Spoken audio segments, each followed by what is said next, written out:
Dang it.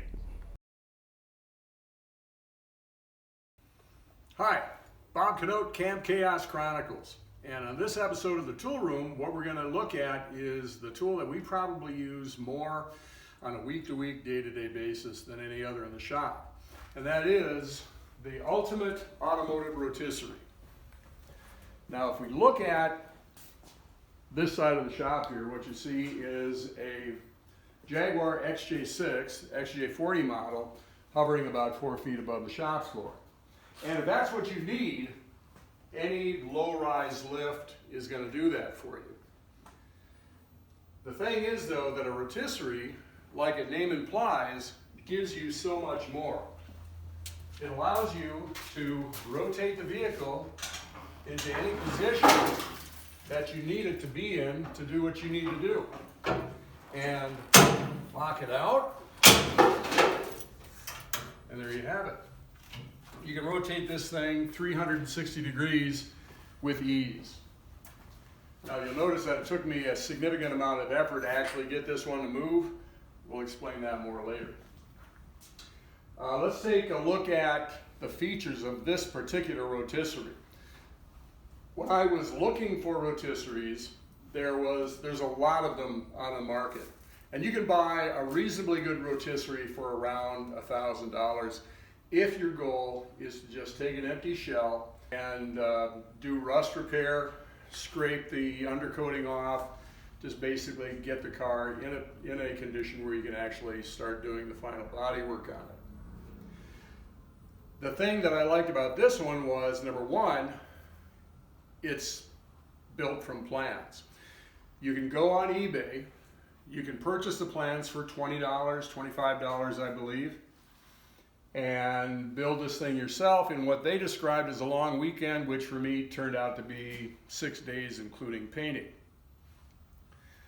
Still, worth every minute and worth every penny that I spent on it. And what I spent on it was about $900 for steel and casters and hydraulic rams and so forth. The other thing that attracted me to the ultimate rotisserie is the fact that the pieces, the material that it's made out of, is 3/16 inch thick steel, which is significantly heavier than any other rotisserie that I saw available, either in plans or marketed completed. Another feature, before I go on, is the fact that, as you can see down below here, there are removable feet that the caster is attached to. The plans include, I think, 4 or 5 different versions of the same rotisserie. Everything in the middle here, which essentially looks like a big engine stand with a hydraulic ram on it, this is the same on all of them. But you can actually make extensions for this main unit that will enable the mounting of 10-inch pneumatic casters, which means you could basically put a hitch on this thing and roll it around. If we needed to put it in the shed, we could do that. These casters right here are 1,000-pound casters, and they're about probably 4 inches in diameter. They work fine on this concrete floor. Now that we got most of the major cracks filled, when they get hung up in the cracks, that was kind of an issue, but that's it. That's the ultimate rotisserie. The operation of this, how you actually get this thing to work so you can rotate this around, is the first thing you do is you mount the vehicle on jack stands as level and as high as you can get it off the ground. You then kind of make an eyeball guess as to where you think the center of gravity is going to be. This is going to take several trials in order to get it right. The first thing that you will do is you will drop this hydraulic ram to the point where you can take your custom built mounts, which are going to be different for every vehicle that you're going to put on the rotisserie. And you bolt the vehicle up, and then you jack it up with this ram until you get to a point where you think you can do some rotation with the vehicle. and then you unlock it and see what it takes to do it. Now you got to be careful, because it's one thing if it's hard to move. In other words, if you push up and down on this thing and it takes a fair amount of force to move it. That means that the center of gravity is down below this axis of rotation. Not a big deal. You jack it down, you get it back on the jack stands, you move the vehicle up closer to this axis of rotation, and then you repeat the process. Jack it up and see what happens.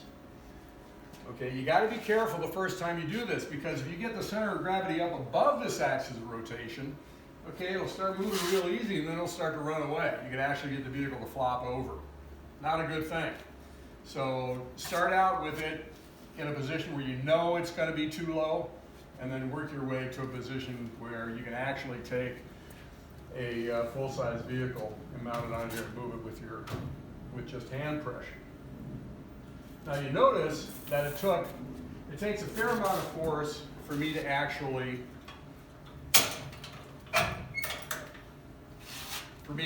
move it. Well, the reason for that is that now that I've got a mock-up engine and transmission in it, I've got this crossbar all the way up against this fixture, which the axle is located on. I can't actually get the center of gravity any closer to this, and I can still rotate it 360 degrees if I want to, but it takes a fair amount of force. As we add more things to it, like when we put the rear axle final drive unit in it, then you would actually have to stand on one side or the other in order to get this thing to rotate, and that's probably not a good thing either. Now, I experienced this problem first on my XJS track car when I mounted it on here and had it completely assembled with the exception of fluids. So what I did in order to solve that problem was to make this arrangement. Now the mounting scenario on the XJS is a little bit different. Okay, this was the original mounting setup, which you can see is very similar to this. This fits into the bumper mount sockets on the front and the rear of the XJS. And this worked fine as long as I just had an empty shell. Eventually it got to the point where it was very difficult to move. So what I did then was I added this extension. And what that did is move the car up 6 inches higher, which gave me plenty of room to adjust the center of gravity position relative to the axis of rotation. And I am convinced that later on this year, when we pull the bumpers off of a full dress XJS street car, we will be able to drain the fluids out of it and be able to rotate that thing with just hand pressure on the rotisserie. As I said, this is built from plans. There's only a few things that I would change. In fact, only one actually on it. As you notice, I've got this little vice grip right here that I use in order to lock this indexing pin. What I intend to do is mount a steel tab right here where all I got to do is push it, slide it over, and then to release it, just pull it up. That'll just make it a whole lot easier to use. Plus I can use my little vice grip elsewhere. I think I would probably also go to a larger diameter caster in order to enable the rolling of it across the floor. Because you meet any kind of resistance at all, it tends to want to stop it. So that might be helpful. Other than that, this thing has been perfect for our purposes here at Camp Chaos. So there you have it, the ultimate automotive rotisserie. If you like what you see, subscribe, like us, follow us on social media, and we'll see you next time on the Camp Chaos Tool Room.